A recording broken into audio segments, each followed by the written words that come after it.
Hello friends, welcome to doctor H homeo pharmacy.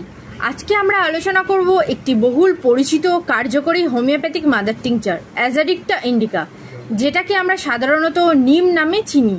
নিম গাছ আমাদের প্রাচীন আয়ুর্বেদিক এবং ইউনানি চিকিৎসা পদ্ধতিতে ব্যবহৃত হয়ে আসছে। হোমিওপ্যাথিতে এর মাদার টিংচার তৈরি হয় অ্যাজাডিক্টা ইন্ডিকা থেকে, যা বহুবিধ রোগের ক্ষেত্রে কার্যকর।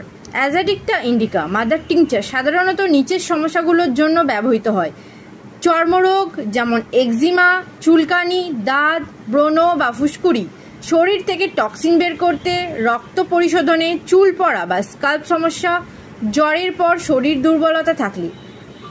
ব্যবহার বিধি: সাধারণত 10 থেকে 15 ফোঁটা অ্যাজাডিক্টা ইন্ডিকা মাদার টিংচার 1 কাপ পানিতে মিশিয়ে দিনে 2 থেকে 3 বার খাওয়া হয়, তবে অবশ্যই আপনার চিকিৎসকের পরামর্শ নিয়ে ডোজ ঠিক করবেন। যদিও এটি প্রাকৃতিক ও নিরাপদ, তারপরও অতিরিক্ত মাত্রায় সেবন থেকে বঞ্চিত থাকুন। গর্ভবতী মহিলা ও শিশুদের ক্ষেত্রে বিশেষ সতর্ক অবলম্বন করা উচিত। এই ছিল অ্যাজাডিক্টা ইন্ডিকা মাদার টিংচার সম্পর্কে সংক্ষিপ্ত আলোচনা। ভিডিওটি ভালো লাগলে লাইক দিন, শেয়ার করুন এবং চ্যানেলটিকে সাবস্ক্রাইব করতে ভুলবেন না। নতুন নতুন হোমিওপ্যাথিক ও প্রাকৃতিক চিকিৎসা নিয়ে ভিডিও পেতে আমাদের সঙ্গে থাকুন। ধন্যবাদ সবাইকে।